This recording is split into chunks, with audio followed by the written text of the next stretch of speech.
Guys, today ituturo ko sa CapCut kung paano ko nagagawa yung pangalan ko. So, ito yung first video ko na ina-upload pa lang. So, yung gagawin nyo ay dumiretso lang kayo. Kung may CapCut kayo, gawin nyo na. So, kita nyo to. Tapos kita nyo yung delete button. Pindutin nyo yun. Tapos, puntahan nyo yung text. Tapos dito. Tapos, search nyo lang pangalan nyo. Yung totoo. Para gumana. Tapos, tapos, pwede natin yung kulayan. Dahil dito. Yun. Highlight pati animation. So, pwede kang pumili dito kung anong gusto mong piliin. Yung pro, wag yung pipindutin kasi hindi ang gagana. Kailangan magbayad. Throw out. Tapos, kita nyo to, hahabaan nyo.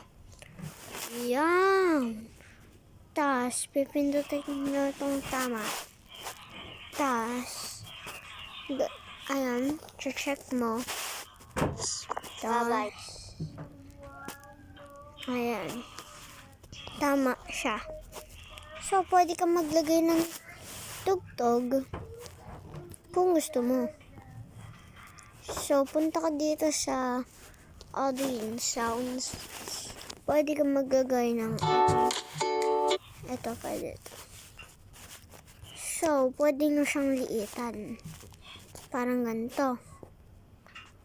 Liliitan lang natin. Dapat same size. Para ganito. Ayan. So, pindutin natin tong export. And makikita nyo, sabi exporting. Kasi, maghihintay. Ayan. Kailangan lang natin maghintay ng 10 minutes. So, guys, tara na muna mga. Tapos, makita na tayo mga.